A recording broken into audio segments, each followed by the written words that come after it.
was looking at the other options for Best Picture this year. There's no way this movie can be good enough to beat Bonnie and Clyde. Guess who's coming to dinner? And The Graduate, which is one of my favorite Why'd you movies leave ever. Dr. Doolittle out of that? What was Because Dr. Dither You know why? sucks. man, let's go ahead and dive right in. I just kind of just like start the movie. I just love the fact that Virgil waits literally until he's in the office of the chief's uh the police chief to announce that he's a police officer.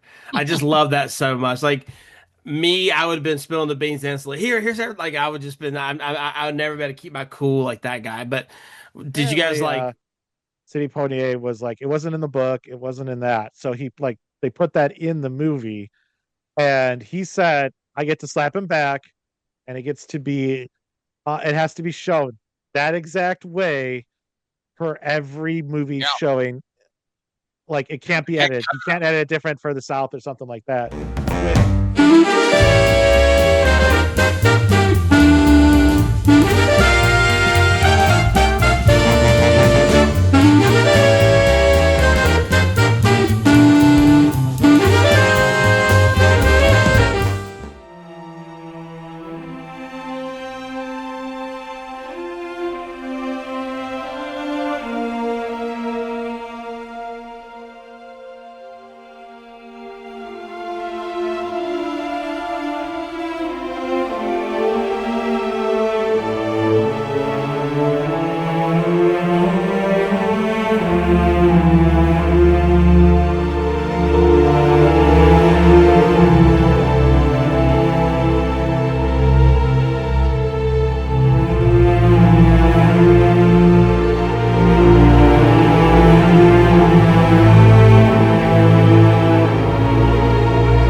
Welcome back, ladies and gentlemen, to the Chicago Cinephiles podcast. I am your co-host Daniel. Join with me as always is Stephen and James. How we doing today? Peachy Keen Jelly Bean. Fantastic. Fantastic. We're fantabulous. Hold your duck. I was waiting for your duck. We need to order James or Steven some jelly beans because he says the same thing. So maybe James can hold ducks up every time. We can get a big giant How jelly dare bean you for bring Steven something up to of hold Ronald up. Reagan? Oh my god. It could disappear. Oh my god. It's a magic trick. Yeah, now you see me. Now you don't. No, you do. That's so funny. See? No, you don't. He wants it. The That's precious. hilarious. All right, y'all. So today we're diving back into the Oscars, and today we are going over Oscar. the winner of the 1968 Oscars in the heat of the night. As you can see, we're all being chased by a police car. So, oh my god, watch out. Oh. Yeah, yeah. We're all being run down right now. Yeah. We're combining Chariots of Fire with In the Heat of the Night right now. Dun, dun, dun, dun, dun. But yeah, without further ado, let's go ahead and hop into it. I think this is our first 60s movie we've done. Oh my, isn't that crazy? It's been a year. Oh, what you call it? That third movie we did. The musical. Yeah, the My Fair Lady. My Fair Lady. My Fair Lady. Is that I try to 60 block it from my memory Is as that well. 64 maybe? How Yeah, dare I you. think something like that. When did we do Think about that. Think about My Fair Lady to this movie. let's Wow. see. 1960s Oscar winners. I want to look and see because that's not the ones we've done, right? We haven't done anymore. Oh no, we did Ben-Hur as well. Ben-Hur. And West Ben-Hur. Side Story. Oh, So we've done a few. movies. Okay. Just Okay. we've repressed all the memory. We've done a few. Okay. Anyway, to scratch that. This is not our first one. Where's That Snoopy? yeah, pretty much. That being said, let's go ahead and hop into the film. How about- Obviously, the movie In the Heat of the Night was released August the 2nd, 1967. Wow. It stars our boy. Is it Sidney? How do you say his last name? Poitier. Poitier. Poitier. I keep hearing different people say different things. Poitier as Virgil Tibbs, Rod Steiger as Chief Bill Gillespie, Warren Oates I think it's Oates as Officer Sam Wood, Lee Grant as Mrs. Colbert, and then for all you Walking Dead fans, a special cameo appearance by Scott Wilson, aka Well, he plays Harvey Oberst, but he's better known as Herschel from The Walking Dead. Not by me. So, had a budget of about 2 million and box office about 25 million. Gene. 7 nominations, including Wow. Best Picture, Best Adapted Screenplay, Best Actor, Rod Steiger, Best Sound, and Best Film Editing. Wow.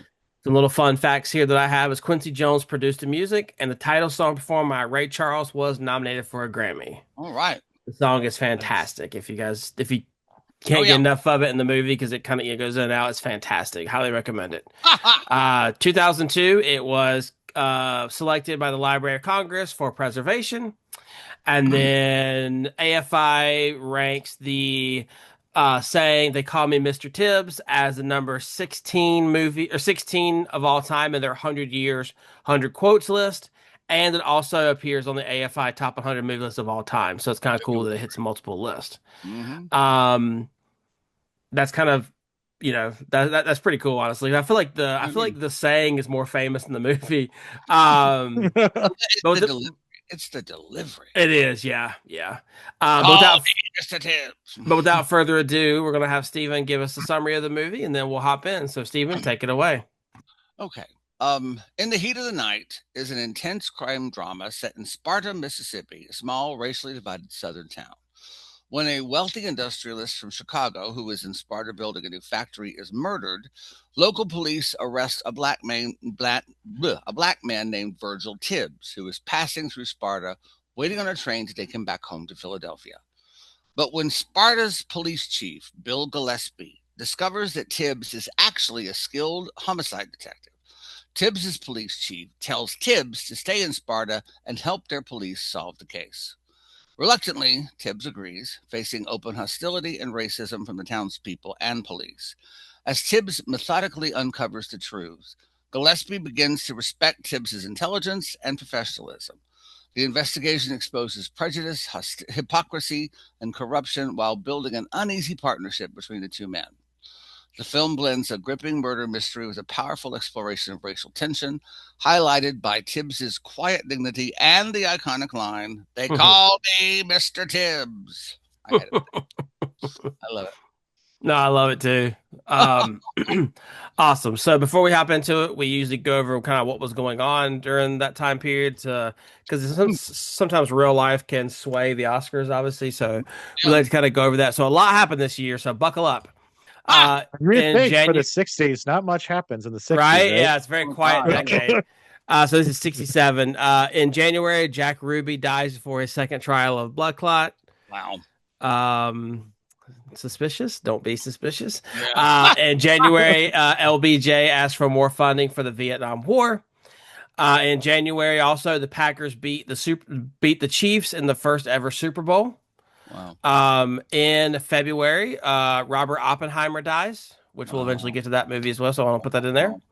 In March, they officially moved JFK's body to his permanent location in Arlington. In April of that year, this is for me, Big Mac debuts. It was actually Big Mac. Imagine, who knew? Right? Yeah. Well, now we're the big ones, and then the food's small.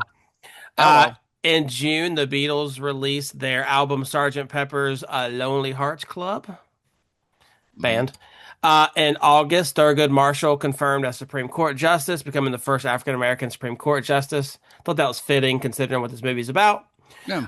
In October, Che Guevara, or how you say his name, is executed. And in October, also, thousands of people protest the Vietnam War. In December, the first human heart transplant occurs, which is wild to think that was that long ago. Also in December, Guess Who's Coming to Dinner opens in theaters. Also starring City Poitier. There you go. You want to do my job for me, or are you? I just play. In December, Steven didn't interrupt me. I was playing. In December, The Graduate opens in New York. Favorite movie. Love it. And I feel like. Sorry. Go ahead. I thought you were done. No, that was it. Yeah. I feel like Sidney Poitier is like The Rock back then. He had like 3 movies that came out this year. That year. Mm-hmm. Two of them. I mean, nominated for Best Picture. Movie. Yeah, and he wasn't nominated. What? I mean, yeah, come on. Crimes. Crazy, Probably crazy. still a little bit of racism going on. Let's be honest. Well, Sydney. They called me, but to be in those movies, which anybody is a Designing Women fan. I mean, I said this to every time they bring up this movie in Designing Women, this one episode, Suzanne Sugarman keeps saying it's just like that movie. There's some black people come to dinner. Not instead of it doesn't make you laugh, makes me laugh. But anyway, instead of guess who's coming to dinner, there's some black people coming to dinner. Steve, that's the wrong Suzanne. movie. You're trying to get us canceled, okay? I'm gonna go Well, I ahead. hope. I'm gonna go ahead and mute you in three. No, it's fine. All right, now we're I gonna love move. Che Guevara because I was thinking all that stuff from Evita today, so it's very telling. A lot of these facts come back to me. It's kind of Now we're gonna move on to the fun facts for this movie. So, fellas, give me some fun facts. you want to hit it, James? What do you got? Okay. Well, this isn't really a Don't fun bring up the fact, slap but because we're talking about the slap later. So don't bring it up. I'm not bringing up the slap. I read the script this time. Uh, Sidney Poitier insisted that the movie be filmed in the North because of an Yeah. incident where he was Mm. with Harry, where he was almost killed by, let's just say, Kappa Kappa Kappa Yeah. during a visit to Mississippi. And that's why Sparta, Illinois was the I'm location sorry. for filming. Like, what else? I'm not gonna say it. No, Like, that's just that's funny though. It's it's hilarious. I played Kappa Kappa Kappa. Steven has no idea what we're talking about either. That's the I funny do thing. know what you're talking about. God, I think I'm such an idiot. but they did for some of the scenes they did go to Tennessee because of the cotton plantation. They couldn't find one in Mm. Illinois. Yeah. Spoiler: Illinois doesn't grow cotton. So They they stick corn, right? yeah, just corn and maybe some wheat or some soybeans. Uh, but since there was no plantation, so they did go for that. But apparently, Poirier said he slept with a gun under his pillow during Yeah. a production in Tennessee. That's He crazy. did receive threats also from Yeah. local thugs. So I'm apparently, the sure. Yeah. movie was not very different from the reality. And here, this is the one that made me laugh because you talked about the Ray Charles singing the song. Mm-hmm. The lyrics were written by Marilyn and Alan Bergman, who are very big collaborators with Barbra Streisand. They've written a lot of lyrics. You would know a lot of the songs. A lot of them are Barbra Streisand songs. But when Marilyn and Alan Bergman performed the lyrics of the title song for Ray Charles, Charles asked Quincy Jones, "They're brother and sister, right?" And Jones said, "No, no, they're married and they're white." To which, to which Ray Charles said, "No, they ain't." And Norman Jewison considered this probably the greatest compliment he could have ever made them. No, they ain't. They ain't white. Come on, give me a break. I love that. It's hilarious. No, they ain't white. But anyway, go ahead. Somebody No, else it's say? funny. That's hilarious. Hmm. Oh, they ain't. Anything else, Um, James? No, they're all very depressing. ah, Um, like I have like some stuff Maybe that I maybe we'll can't cut out the verify. word fun and just say facts. How about Yeah, that? I might the just woman who say played the facts. abortionist, the woman B. Richards, who plays the abortionist, Mama, I can't pronounce her last name. She also played the mother of Sidney Poitier's character in Guess Who Come to Dinner the same year. Mm. So they were both in that movie, which is quite telling. I think it's wonderful, you know. And Rod Steiger was asked by Norman Jewison, the director, to chew gum. Rod was sort of resistant at first, and then he loved the idea, and he went through 263 packs of gum during the shooting. No, So it was perfect. Hey, I'm so glad he did. I loved him chewing the gum, mm, and I love his like yellow sunglasses. yeah, oh yeah, I got some over here somewhere. Do you really? I have those kind of the ones with the mirrored The sunglasses. yellow tint or whatever. Yeah, I do. That's pretty I cool. do. All right. Well, without further ado, let's go ahead and dive into the movie. So, um, we'll start with James because I think he was the only one that hadn't seen it before. I hadn't seen it in I a long time. Oh, James, just TV net neither. hmm. What? All right. Did we say all three of us? No, all three of us hadn't seen it. That's right, because I was mistaken for another movie. But I'll start with James just because I know 60s is not his forte. What was your initial like? Did you have any initial thoughts going into it? You can say like, "Oh, I was dreading it beforehand." You know, like what was your kind of take on it when the wheel of destiny chose it? I was like, okay, I know nothing about it. Let me look at a took like initial search, and I was like, okay, it's going to be another heavy-handed movie. I'm going to hate every moment of this. And because like I don't know, I have a problem with like newer movies that kind of deal with the same subject matter where they don't they where they tell they don't show. Like it's much Mhm. more effective in storytelling to show it where like you don't need to tell me everything is bad. Like show me why it's bad. And like Mhm. so like I sometimes have an issue with these movies is like just show me why. Don't lecture me, just show me why. And it's a much stronger message, I believe, which It's better I Mhm. than think does a mansplaining. disservice I to like those man. types of movies. Yeah, I agree. I agree. Steven, what was your initial thoughts going to it? My initial thought was looking at the other options for Best Picture this year. There's no way this movie can be good enough to beat Bonnie and Clyde. Guess who's coming to dinner? And The Graduate, which is one of my favorite Why'd you movies leave ever. Dr. Doolittle out of that? What was Because Dr. Dinner You know why? sucks. Sucks. I mean, sucks. and for James and for Steven to say that that's saying something because he usually And finds the best in everything. oh yeah, I mean, well, and I just say this because my father, He when does. I He bitches about it, but he finds the best in stuff. when I was I a guess I kid, misunderstood. my father sat me down. We all have a VCR, and I was in high school, and he said, "I want you to watch this movie." It was The Graduate, and he goes, "This is my generation." So we watched it, and I fell in love with it. And he said, "Now show me what your generation is." And I showed him The Breakfast Club, Mm. and he was like, "What? Really?" I was like, "This is my generation." I was like, "We're not. This is not the '50s Mm-hmm.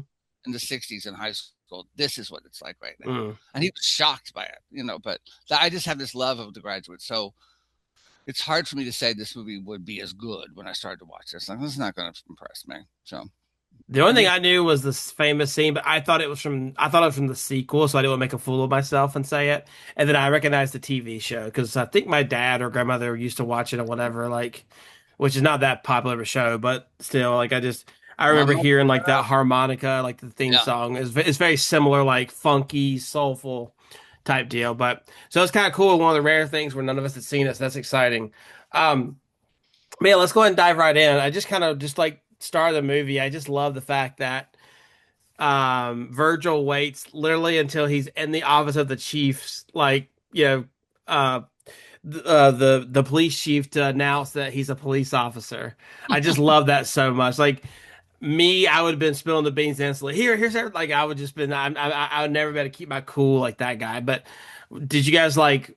I found that kind of poetic. I almost wondered, did he do it just to kind of see like How far how they go. far they would go Yep. with a normal person, so to speak, as opposed to him being a police officer? What'd y'all think? I don't know. I mean, I I don't thought know. it was a giant middle finger, which I thought was great because, like, Hmm. I think he was honestly seeing, like, okay, let's see how this really Kind goes, of and like then I'll what the just pull baseline out is, this like how much do you card. guys Yeah, hate me? Yeah. yeah, like let me just experiment, and like I, I thought it was perfect, and then when he was like, I'm actually an officer, and I get paid more than you peasants, like that was such a giant like you think you like let's just Yeah. say pull it out compare like that was Yeah. such a great No, it was perfect. It was fantastic. How funny. Let's whip it out. Oh lordy. Um, Oh. this is one of those things where I feel like these kind of movies and Mm. the setting seems old, using air quotes. But yeah, our parents and grandparents dealt with this, like, and they were alive. Like, I You know got to do it. prejudice is everywhere, but it was so obvious back then, like, so I just kind of want to discuss, like, how it was a long time ago, but it really wasn't too. We all have people who are still alive that we love and care for that probably have stories to share. I can tell what I've told both of you guys this, but my dad told me he didn't really see his first black person in person until he was like second grade. Like he would see them obviously passing by, but like to actually like be in this, just never they never. I mean, like occasionally you may see them at the grocery store, but not really because they have their own neighborhood grocery store. Like you just never come in contact, and it was just like until they when the school's integrated, that was really the first time that he had really ever like was in the room with one. You're right. You're right. well, so like I was thinking because I immediately it's 60s it's negative but like when you think about it, I was like, so I had like this, coming in, and I was like, okay, here's another movie. I guess the Civil Rights Act was just signed into law 3 years earlier, this Mm-hmm. movie. So I guess, oh, okay, so this is the archetype of this type of movie, which, Mm-hmm. it has done so much. And this is like when the Hays Code was starting to, they were defying it. Mm-hmm. Like they weren't actually strictly following it. It wasn't abolished until next year. Mm. Um, but it is interesting where it kind of plays with all that stuff, and it does create a whole genre. And like we could see this like in the follow-up, like where an African American knows he's smart, like you should really listen to him, like believe him. Like you can see this in a more extreme case in like Night of the Living Dead, Mm-hmm. where the one smart person, Yeah. like, and everyone else is just idiots, and like just listen to him, let your prejudice go away. So I I do kind of wonder though too, like, was this maybe too close to the scene, so to speak? So like a lot of people, I'm hoping that for it to have $25 million in view or box office, I wonder how much of that is like Southerners went to go see it, and was it too close to the event to where Southerners couldn't watch it and realize that they're idiotic and uneducated because they're thinking the black man is stupid. You know what I mean? Like, I I'll kind of wonder, like, do they boycott it, so to speak? I don't know about that era, but my father graduated from high school in 65. My mother 66. Okay. When when I came out of the closet to my father, I came out early, but when I really came out to him, like I was 19, his exact and my brother has always loved black music. Always. I've taken him to more concerts when he was a kid. I saw Ready for the World, Club Nouveau, and Bobby Brown. We're the only white people in the entire place. And Jeff's telling Bobby, go home. People are loving it. But when I came out, my father said, well, this is going to be very hard for me. He said, I think I can get over it. But I know your brother's probably going to marry a black woman, and that's going to kill me. That's what he Wow. exactly said that to me. And I thought, you've got to be kidding. I mean, you've got to be kidding. This is your big thing. The color of someone's skin. It just shocked me, because I, for me, and this may be something I shouldn't talk about, but I think that prejudice is something that you have to learn it. It Oh doesn't yeah. come to us. Because one of my first memories, I took swimming classes at the Y in Knoxville, and I vividly remember I was there with this black kid, and when he would go underwater, his hair didn't get wet. The water would stay on top of his hair. I thought that was the coolest thing I'd ever seen in my life. And I was like, Mom, look at his hair. And Mother was like, oh God, please shut up. Please shut up. But I was like, that's so cool. I wish I had hair like that. Like, I didn't think about I just thought You he's don't, so yeah. cool. So you have to learn that. And I think that's the beauty of our parents. I'll say this, and my parents especially, they did have prejudice. And Yeah. and it wasn't as bad as their parents, It but gets it easy, wasn't you know. passed on. They knew that they were prejudiced. They understood they had this prejudice in their soul, and they didn't pass that hatred on. Same. So that to me is a step. I don't know if anyone's going to agree with that or not, but to me, that's to Well, it graduate. shows growth, you know. Yeah, I mean, he did not. And my grandfather was when he was 12 years old, got his first job at the Knoxville Iron Company. Went to work the first day, came back on the trolley car, got off at midnight because he worked the third shift or the second shift, and two black guys jumped him and bonked him and slit his wrist and left him for dead. So from that point on, he always carried a pistol, and he was the most prejudiced person ever in my life. And you go, okay, but he didn't pass that on to his son. Mm. So there's something to be said about the time, but there's also something to be said about the knowledge that, okay, I know this isn't right in my heart. Yeah. I know this is wrong, but there's still that tension in the air in this movie. Mm. I mean, there's so much tension. That's what I think you're saying, James. They're showing it. They're not telling it. Mm-hmm. They're showing that, not they're not just, relying on these long monologues. They're just yeah. He showing just it. walks out and they just look at him like, what do you think you're doing? I mean, just so intense. You can cut it with a knife. So You almost kind of wonder. You almost whenever you're watching the scenes, I always think I'm not like because the other actors do a very good job of not showing their hand early, and so you're kind of, in my opinion, I was watching him and hoping that one of them was going to be educated and not be upset. Like I thought maybe the coroner because he's scientific and he didn't really have an issue, but the younger guy did, and he was like, I'm not going to talk with him in here in the room, and like you would think some of the younger people would be a little more open to it, because it's typically when you're younger, you're typically a little more, I'll say it liberal, you know what I mean? Like you're a little more loose, you're a little more kind of open, you haven't got set in your ways. And Yeah. it was just, I thought they did a really good job because, like you said, you never knew. And then even the scene, let's go and hop into it.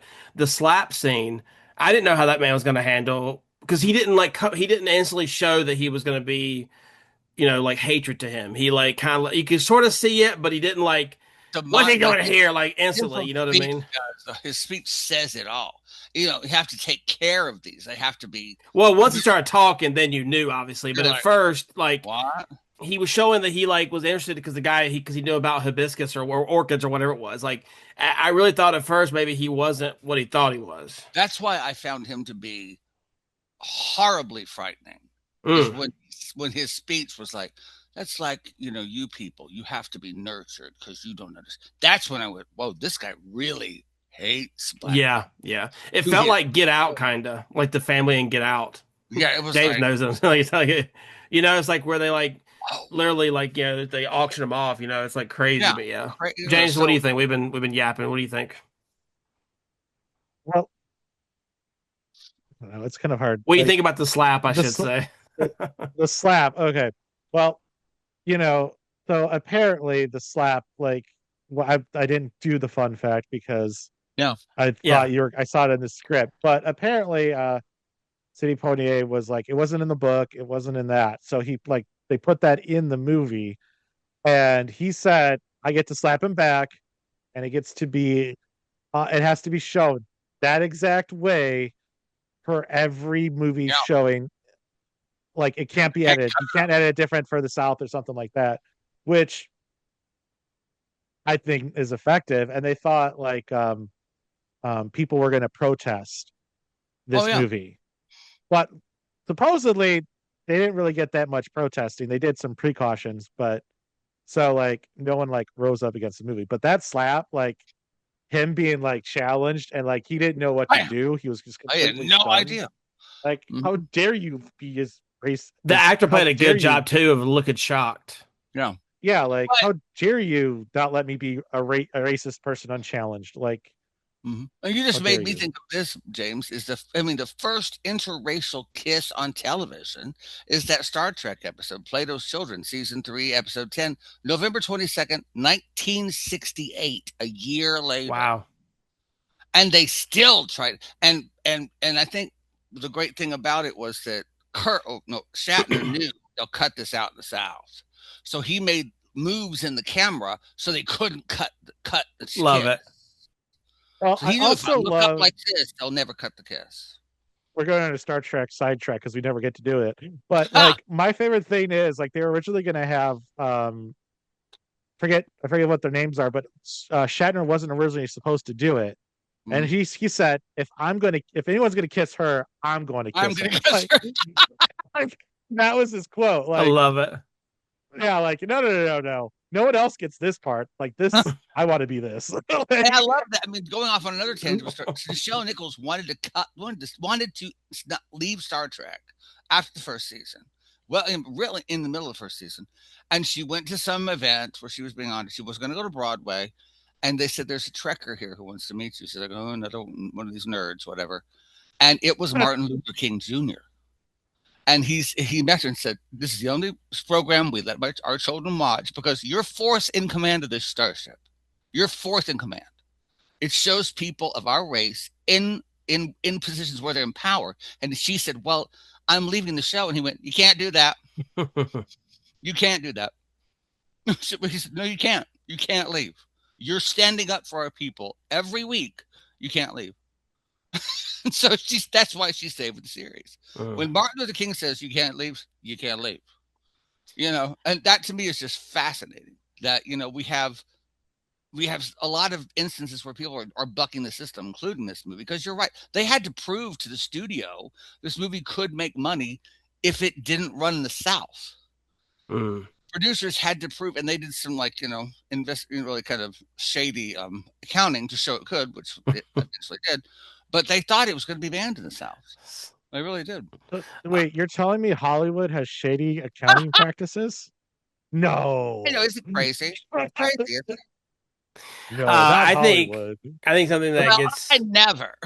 I think something that's even better is that he backhands him. That's Oh yeah, that's such a bam. disrespect thing. Yeah. I like if you would have punched him, I think it wouldn't have hit the same effect. But a slap and a backhanded slap is like a man to man. We all know, like if someone slaps you, like I'm done. Like I'm fighting you. Like you don't slap Like me. this. It's, Please punch me. Like punch me. Do not. If you slap me, that like just says you don't respect me as a man. And I think it showed that both of them didn't respect each other, obviously. But and it was just and Stephen, like you said, just how he was, and then he instantly said, I remember when I could have shot you for no reason," and it's like yeah, these people still exist today. They're like 100 now, but they still exist. Like that's it's right. crazy. Like That's right. it's crazy. Anyway, that slap is phenomenal. If you guys haven't seen it, Check do yourself a favor and go watch it. It is the best. one of the best scenes. The best part is seeing the sheriff's reaction, just sitting there, and he was like, You gonna do anything "I about don't it? know what. I don't know." Like, I kind of he got the has hint no. that Gillespie like respected Virgil for it, but also I think he also didn't like that guy either. I think he was just because that's like the guy running the town and he didn't like it. You know what I mean? Common enemy. Everyone hates him. Mm-hmm. And then I noticed too, if you noticed too, when the butler came back in, he shook his head at, Yep. and I didn't know if he was shaking his head at the master or the guy in the greenhouse, or shaking his head at what Virgil did. I love I that. took it Just as all he had to I, do is look and shake his head. I love it. I took it as shaking his head at what Virgil did to save his own skin. I did too. That's I exactly how I don't saw it accept too. this. But No, I just appreciate it because he looked at him and then looked back and then shook. I agree with you, but I thought that was just a nice little touch. I and love that that actor little. probably got $20 for a day rate for that scene, and we're talking about him how many years later with that great choice. That was his choice. James, you want to look him up and give him a shout out? Butler from the greenhouse. While I go on to the next question. Sure, I can see what I can find. Before we watched this movie, had you guys ever heard the famous saying, "They call me Mr. Tibbs"? Oh, absolutely, absolutely. I've heard it. I didn't know where it was from. Yeah, same. I don't mean to Call try. me Mr. I don't Tibbs. mean to put you on the spot. And James, I have to feel like there probably has to be some Simpsons reference somewhere of Well, this. They call me. um, Okay, no, according to nope, never mind. That was the TV show. Never mind. His name is Jester Harrison. Jester Harrison's his name.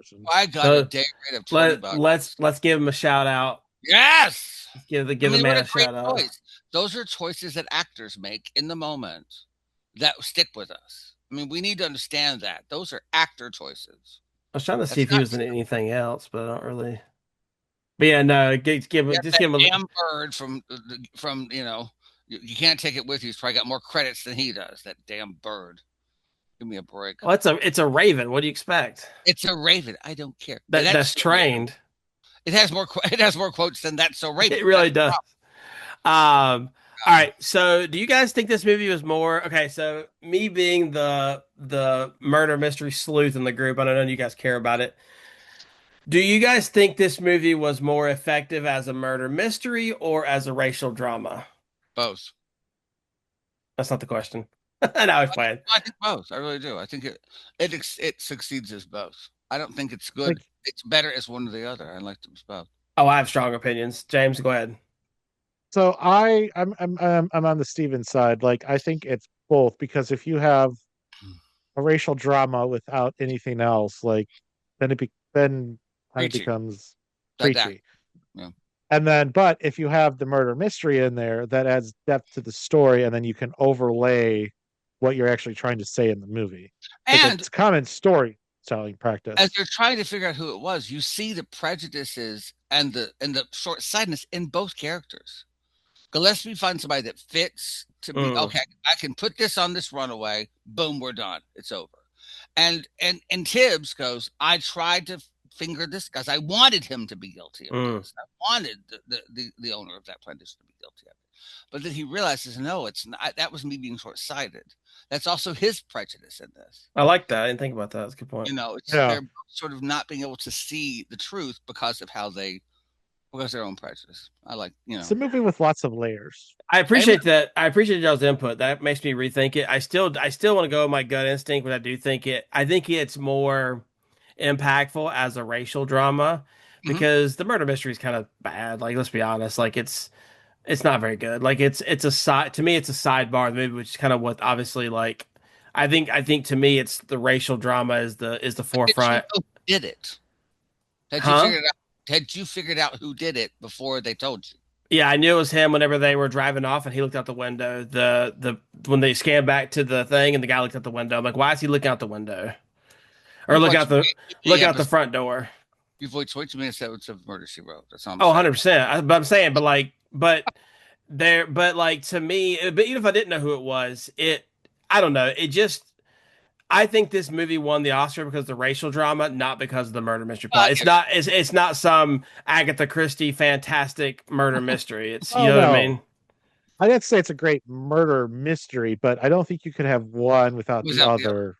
Mm-hmm. Well, so you Yeah, guys I opened think it. my eyes to that, but I think the question, but the question was which one's more effective, and for me, it's the racial drama because I really felt the hatred in this movie. I really felt all that, Oh no, no, there was some solid hatreds. Great Not, train and scenes, but maybe I'm hatred.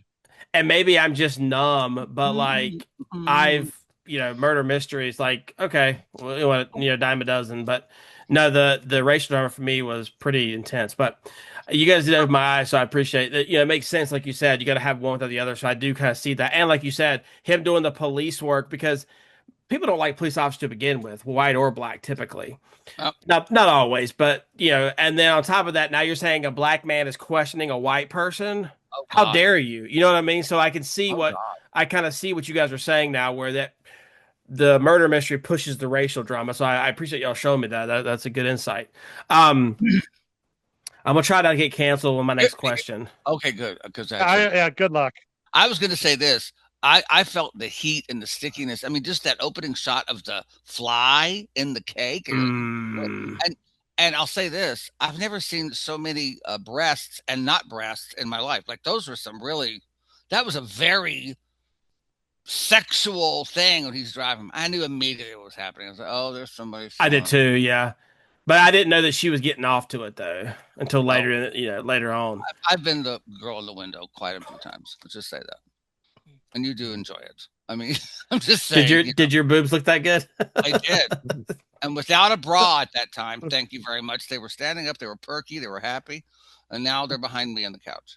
All You right. know, Do you guys think using the N word was crucial to the tone of the movie? I'll speak. If they want to cancel me, you can cancel me. you have to. It is 100% Have to. necessary. I'm not saying that that word is right because it's not, but it's 100% necessary. Similar to 12 Years a Slave. It's the way. It was the vernacular. They spoke that way, and it also helps with the hatred Yeah. because when they call someone the hard R, especially Mhm. even in the scene where they're all at the warehouse and you Yeah. know they start getting mouthy to the police detective and he shuts them down real quick. Oh, They he say the N word there too, I love it. you know. And to bring something up, I shared with you guys. My one of my favorite touches in this movie is when Virgil is fighting off those guys in the garage with that pole. He backs up to a wall, and the wall has a sign because his garage says, "Let's all be alert. We don't want anyone hurt." I love that touch. I think that's brilliant. It may have just been there. I doubt it, but whatever. I mean, I love that kind of thing where the movie and what's going on around us is informing us. Even maybe we not see it, but we see it. We see it subconsciously. you know, careful, be, danger, all that kind of stuff they put in, and a lot of it is in film noir movies. But I just love that. I stopped the movie. I was like, oh my god, look at this sign, look at this sign. Oh my god, it's so great. So there's that. But you have to use the language. You have to, Mhm. because otherwise you're denying history. You may not like history, but Yeah, it's I history. 100% agree with you, Stephen. So tough. You don't like it, but that's the way it And I was. And also appreciate they didn't say it every other word. Like it didn't yeah, become like they didn't say it just to be like, we got to be cool and we got to get it in there. They said it for emphasis. And obviously I don't agree with it, but like you said, that's how people talked back then. if you don't want to have that history repeated, try to deny it and put it away, because it will come back. We have to talk about it. We have to look at it. We have to hate it if Learn from it. we hate it, so that we won't repeat it. But if you bury it, it's just going to sit, it's going to fester and rot and become something horrible. And you know what other word I love that I think Southerners will understand this and Northerners won't? Boy. Yeah. Boy. I mean, that is to call somebody a That's boy. almost as bad as the N word. Oh, Like, shut up, boy. I mean, that is putting you in your place. Don't you call. I remember I what are you sang doing here, boy? boy. I mean, boy is you're nothing.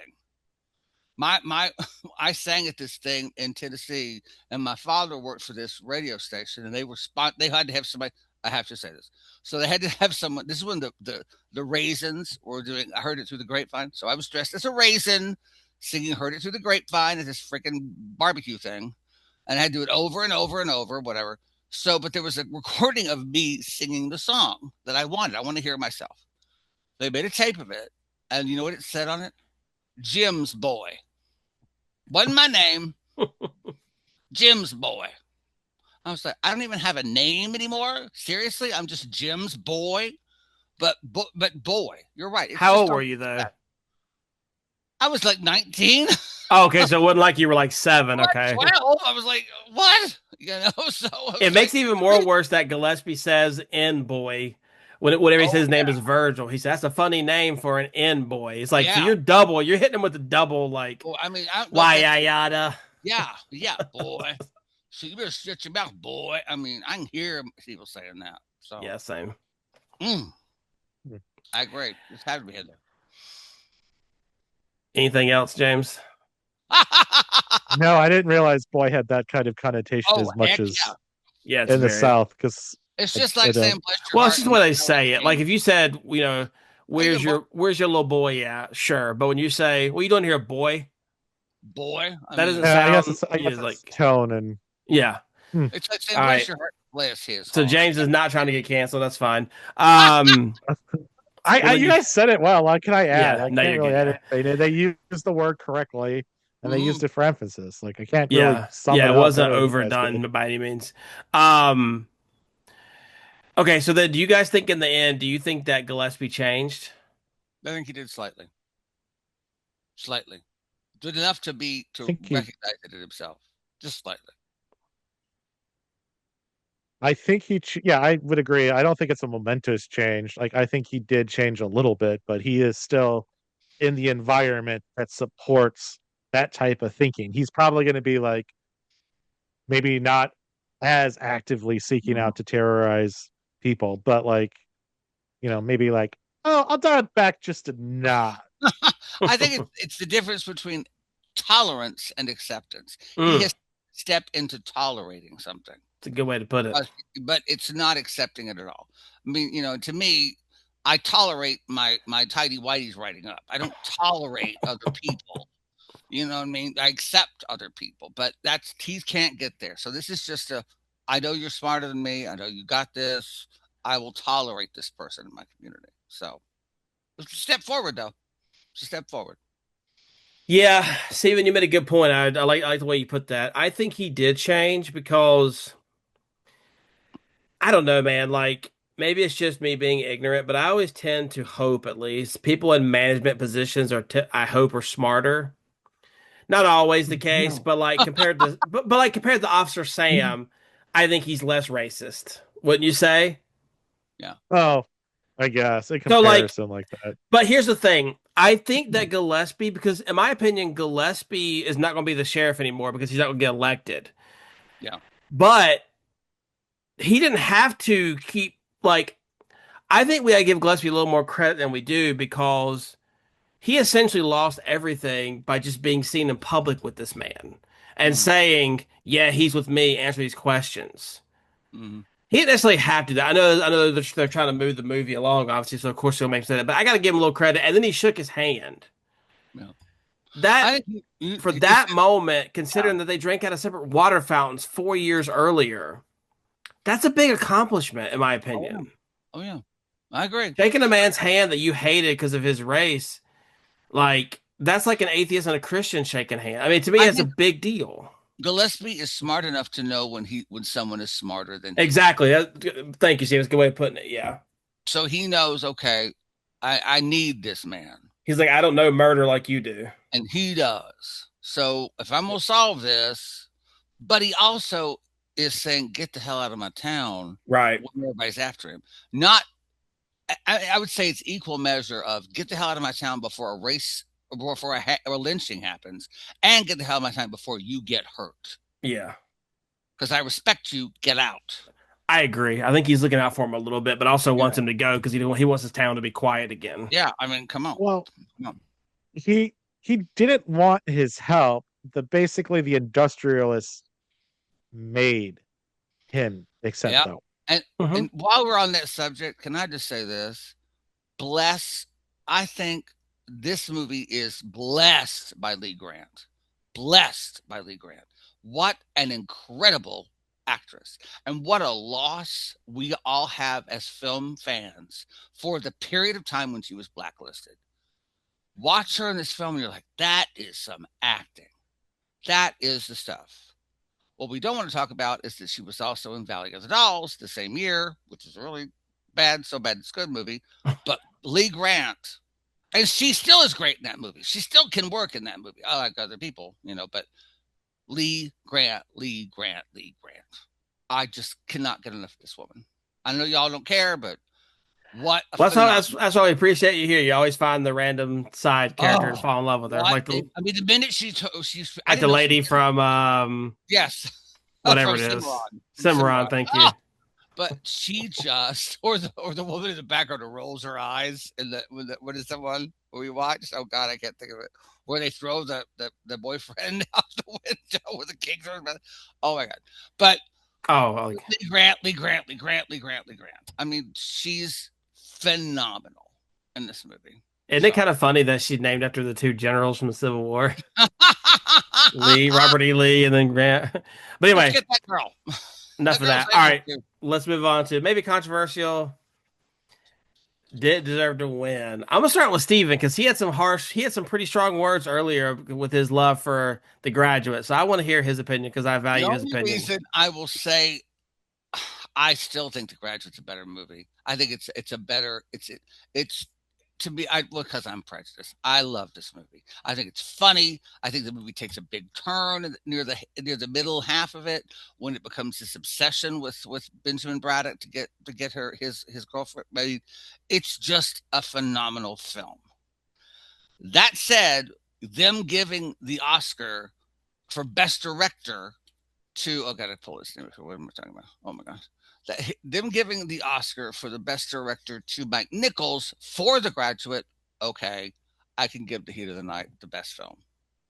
That to me is what happened because you see in The Graduate touches of Mike Nichols all over it. It's so brilliantly directed.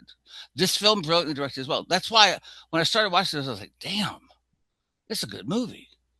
The music alone, like, wow, this is a damn good movie. So I will give it this, but to come up against Guess Who's Coming to Dinner, Bonnie and Clyde, and The Graduate, you better bring it. Dr. Doolittle, but you better bring it. So I think it's this movie. Although I'll say it as well, just because I think it's hard to win, just because it's risky. Only 3 years ago, like James said, with three Yeah, years you're ago, right. Right. we were But segregated. I Guess think it's Who's Coming to very Dinner is a risky. lot of that. Guess Who's Coming to Dinner tackles it from a different way. I understand that, but I'm just saying that But I either would say way, Guess Who's Coming to Dinner is more of a white savior movie than this movie is. I would say. There's this sort of presence of all these white people and this black character, but same in this movie. But still, the hero of this movie is Virgil Tibbs. Period. Mm-hmm. Not so much of the other movies. So yeah, that's what I was saying. Like I think that In the Heat of the Night wins, and I don't like '60s movies because I don't really like the grittiness of like the film. I just don't. And I really enjoyed this movie a lot, like a lot, a lot. So for me, I think it deserves to win. No, James, what about you? bring us home, James. Right. Well, this is going to shock You're you, gonna say but Doctor Doolittle, aren't you? I have, well, no, I have a giant Dr. Doolittle 1967 poster, like that's living over above my bed. It's a That's life how much I size. love that movie. Yeah, yeah. That's how much I love that movie, Steven. Bye. Steven's See you later. Have fun. But no, honestly, I don't know much from that decade. I heard Guess Who's Coming to Dinner is also a very great film, Brilliant. but I haven't seen it. You've never seen The I Graduate either? no. James, you're a film Don't watch fan. 60s movies. I have been very clear about that. James. yeah, I've But We can watch The Graduate. no, don't watch it because it's on the list. Well, no, you can watch it because it's not on the list. Never mind. Never mind. Watch it. I mean, you'll love it. I'm not gonna. I haven't seen it either, and I have no interest in watching it. Zero. I think this is a great movie. I can see why it's won, and I do agree, and it gives me some hope for the 60s movies. Like It's a good like it really kind of rejuvenated my thoughts of the '60s movies. I'm like you, James. '60s and '70s movies, I just have no interest in typically. God, Anyway, anyway. James, what is your Duck Award for Oh, God. this Poor episode? Oscar, who's not been able to breathe since this duck. okay, I was gonna do a joke one about trains. However, I think we have to give the duck to City Party A because he didn't win an Oscar, which is I wasn't even criminal. nominated. Hello. Amen. And he was in 3 movies that year. And 2 Hello. of them I hear are really good.